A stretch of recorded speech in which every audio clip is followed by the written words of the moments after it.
Bismillahirrahmanirrahim. Assalamualaikum warahmatullahi wabarakatuh. Hamdan wa syukron lillah. Marilah kita panjatkan puji dan syukur kehadirat Allah Subhanahu wa ta'ala, karena atas izin dan perkenannya lah pada hari ini kita bisa berkumpul walaupun secara tatap muka, karena di tengah pandemi COVID-19 tentu saja kita harus memperhatikan protokol kesehatan, salah satunya social distancing, kemudian jaga jarak, memakai masker. Untuk itu tentu saja pembelajaran pun ataupun kegiatan MPLS pada hari ini dengan cara daring. Tapi Ibu yakin tidak menyurutkan rasa semangat kamu untuk tetap menggali potensi diri, serba ingin tahunya kalian dikedepankan. Insya Allah Ibu yakin kalian adalah anak-anak hebat, anak-anak yang luar biasa, yang kelak akan menjadi penerus generasi kami yang berbudi dan bermartabat. Anak-anak peserta MPLS yang Ibu cintai dan Ibu banggakan, terlebih dahulu izinkan Ibu memperkenalkan diri. Nama Ibu Dedeh Juwariah SAG. Ibu mengajar pendidikan agama Islam di SMP Pasundan 2 Cimahi, sekaligus sebagai wakasek kesiswaan di SMP Pasundan 2 Cimahi.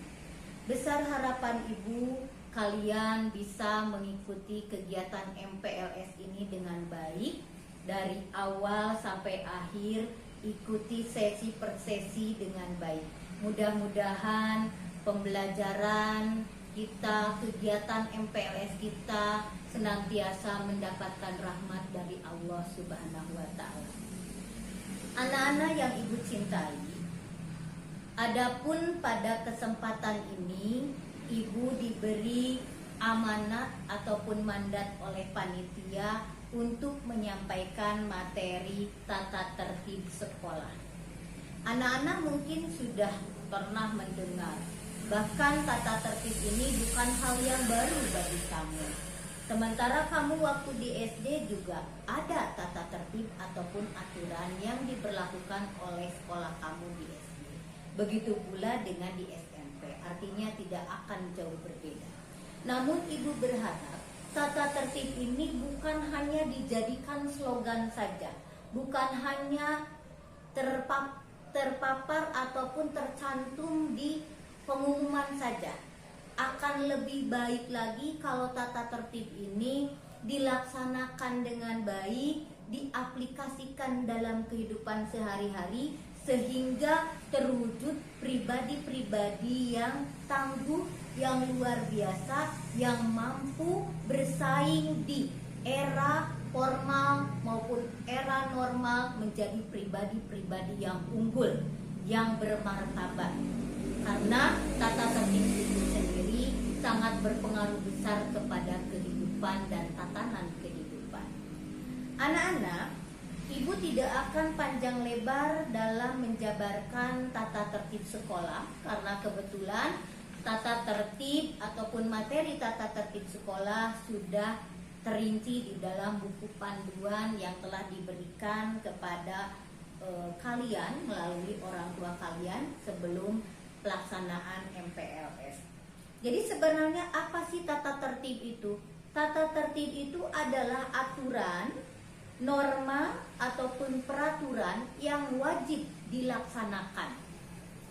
Sehingga kalau aturan dilaksanakan dengan baik, akan tercipta kondisi dinamis, sehingga tercipta kondisi yang harmonis, yang selaras, yang serasi sesuai dengan aturan dan norma yang berlaku di satu sekolah.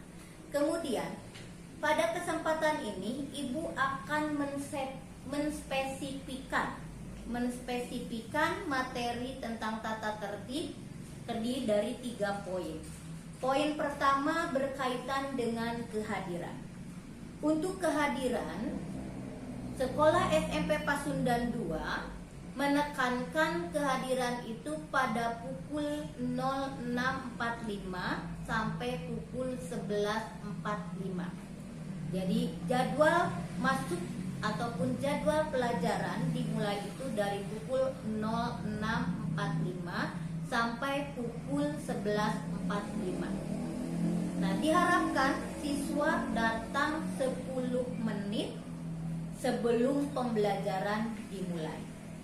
Jadi masuknya pada pukul 06.45 sampai 11.45. Jadi diharapkan siswa minimal datang di sekolah atau sudah hadir di sekolah 10 menit sebelum pembelajaran dimulai. Nah, bagaimana kalau seandainya kalian terlambat? Untuk keterlambatan, apalagi yang terlambatnya sering, bahkan secara berturut-turut lebih dari 3 kali, nah itu mungkin ada konsekuensinya nanti dijabarkan di buku tata tertib. Nanti kalau sudah keadaan normal, kalian akan menerima buku tata tertib dari SMP Pasundan 2 Cimahi. Nanti di situ dijabarkan bagaimana aturan yang telah kami buat, kemudian apa konsekuensi ketika kita melanggar satu aturan. Kemudian berkaitan dengan kehadiran juga, jadi diharapkan siswa mengikuti selama 1 semester minimal 95% kalian sudah mengikuti pelajaran ataupun kehadirannya 95% minimal dari hari efektif sekolah. Nah, bagaimana Bu kalau seandainya kehadirannya kalian itu banyak bolongnya, banyak alpanya? Nah, itu artinya kalian tidak memenuhi kriteria kenaikan. Jadi diharapkan 95% minimal kalian hadir hari efektif sekolah. Nah, kemudian ada hal lain yang berkaitan dengan kehadiran. Apabila kalian tidak bisa datang ke sekolah karena sakit ataupun karena izin, kalian tidak diperkenankan untuk via telepon, tapi diharapkan orang tua memberitahu dengan cara datang ke sekolah ataupun mengirimkan surat. Kalau misalnya sakit, tentu saja ada keterangan sakit dari dokter. Artinya kita berusaha untuk menjadi pribadi yang baik dengan mengikuti tata tertib, tapi tata tertib itu sendiri tidak memberatkan. Artinya ada step by step di mana kalau kalian melanggar satu aturan ada konsekuensinya, tapi mungkin tidak akan memberatkan bagi kalian. Kemudian poin yang kedua, Ibu akan menyoroti masalah tata cara berpakaian sekolah. Nih, tata cara berpakaian sekolah kebetulan untuk seragam SMP warnanya beda dengan di SD. Kalian kemarin kan waktu di SD memakai seragam putih merah. Nah, sekarang sudah menjadi siswa-siswi yang berseragam putih biru. Alhamdulillah selamat ya.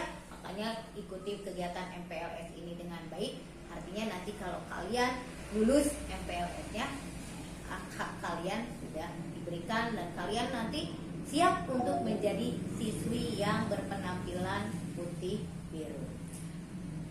Pakaian seragam sekolah warna putih tentu saja harus lengkap dengan atributnya. Atribut sekolah nanti mungkin akan dibagikan ya oleh pihak sekolah, karena pada saat kalian pendaftaran di situ sudah menyangkut dengan atribut sekolah. Bagaimana pemasangan badge, lambang OSIS-nya di saku, kemudian di sebelah kiri dan kanan nanti lokasinya, kemudian lambang Pasundannya sudah lengkap ya. Untuk hari Senin penggunaan seragamnya itu warna putih biru. Senin, Selasa, Rabu kalian memakai pakaian seragam putih biru.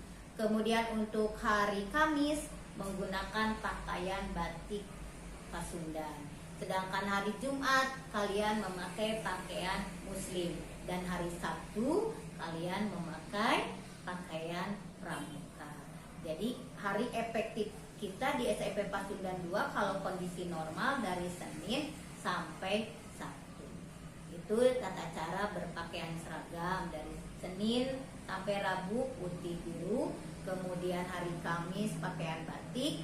Hari Sabtunya, hari Jumatnya memakai pakaian Muslim. Dan hari Sabtunya adalah memakai pakaian seragam pramuka. Kemudian hal yang kedua yang Ibu soroti, jangan sampai lupa juga kalian membeli sepatunya warna hitam yang bertali. Ya, warna hitam yang tali, kemudian pakai kaos kaki warna putih. Itu penampilan seragam. Dan jangan lupa pakaian seragam untuk pria. Biasanya anak laki-laki itu ingin tren atau mengikuti tren mode. Nah, celananya tidak diperkenankan untuk gombrang, gamyong gitu ya, lebar ke bawah gitu. Itu tidak boleh. Kemudian atau dibentuk pensil, jadi nyiripit gitu ya, membentuk kakinya itu sampai diperkecil. Nah, itu tidak diperkenankan. Jadi ikuti aturan seragam yang baik, itu aturan seragam celana standar. Jadi tidak diperkenankan kalian untuk putra celana panjangnya gombrang ataupun bentuk pensil. Kalau perempuan tentu saja memakai rok panjang. Hal lain lagi yang kita soroti tentu saja berkaitan dengan penampilan juga. Rambut mohon diperhatikan. Anak laki-laki rambutnya tidak boleh gondrong ya Nah ya. Tidak boleh gondrong sampai melebihi batas bahu. Kemudian rambutnya dicet, itu tidak boleh. Bu, udah sedang tren warna rambut warna biru atau warna kuning ya, atau warna keemasan, tidak diperkenankan, tidak diperbolehkan rambut dicat warna macam-macam, hitam saja. Kemudian untuk perempuan diperhatikan juga cara berpenampilan, mohon jangan memperlihatkan kalian itu kan anak sekolah, tunjukkan karakter sebagai anak sekolah atau pelajar. Jangan sampai berdandan yang begitu mencolok ya, berdandan berlebihan, mohon maaf, bibirnya di merah-merah itu di lipstik, ataupun memakai aksesoris yang bukan aksesoris sekolah ya, jangan berlebihan. Jadi tidak diperkenankan kalian memakai aksesoris ataupun ciri khas lain dari geng-geng motor atau perkumpulan-perkumpulan lainnya. Nah, kemudian hal yang ketiga berkaitan dengan etika dan estetika, tata krama, sopan santun ini ya. Tentu saja kalian sebagai anak sekolah harus memperhatikan bagaimana cara bertata krama kepada orang tua. Sementara di sekolah itu ada bapak ibu guru, ada bapak kepala sekolah, ada staf tata usaha, ya, staf perpustakaan, kemudian teman-teman kamu. Nah, bagaimana tata krama kamu kepada mereka itu harus diperhatikan. Cara berbicara harus sopan santun.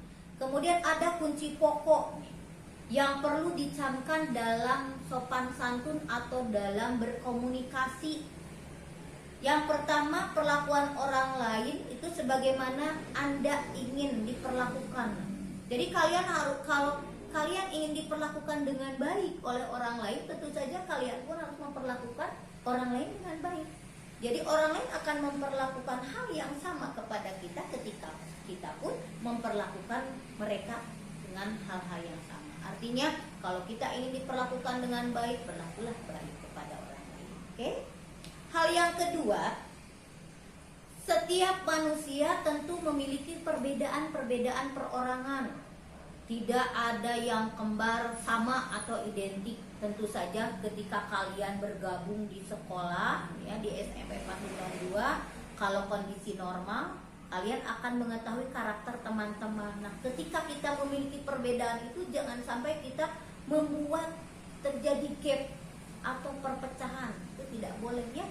Jadi saling menghargai, saling menghormati, sehingga tercipta kehidupan yang selaras, yang seimbang, ya, yang harmonis, sehingga tatanan hidup dan kehidupan kita menjadi indah dan menyenangkan. Kemudian anak-anak, hal lain yang ibu soroti, mari kita sama-sama menjaga lingkungan sekolah kita. Kita memiliki sekolah dan memiliki sarana dan prasarana yang harus kita jaga. Jadi anggaplah SMP Pasundan 2 ini adalah rumah kedua kamu setelah rumah tempat tinggal kamu ya. Sekolah ini milik kamu, hak sepenuhnya milik kamu. Tolong dirawat kebersihannya ya. Kalau nanti begitu masuk ada kondisi normal, kalian itu harus sama-sama menjaga kebersihan lingkungan sekolah. Kalau melihat sampah, tolong sampahnya dibuang pada tempatnya. kemudian ruangan kelas yang biasanya kalian tempati. Nanti ketika kalian masuk dalam keadaan normal, nanti ada pembagian kelas, pembagian petugas-petugas kelas, tolong dirawat bersama-sama ya. Tembok-temboknya jangan sampai dicoret-coret ya. Misalnya tangannya itu ingin main-main coret-coret tembok, jangan ya. Kemudian bangku-bangkunya, meja kursinya, mari kita tata bersama-sama.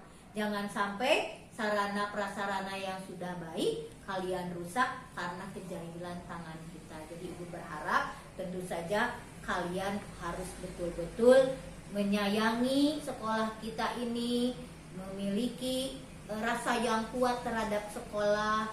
Insya Allah ibu yakin kalian adalah anak-anak yang hebat, anak-anak yang luar biasa, yang memiliki rasa simpati dan empati yang tinggi kepada sekolah. Mungkin materi tentang tata tertib sampai di sini, karena kalian juga sudah memiliki modulnya masing-masing. Tolong dibaca, tolong dipahami, dan nanti kalau ada lembar kerjanya mohon diisi dengan baik. Anak-anak peserta MPLS yang ibu cintai dan ibu banggakan, cukup sekian materi yang bisa ibu sampaikan.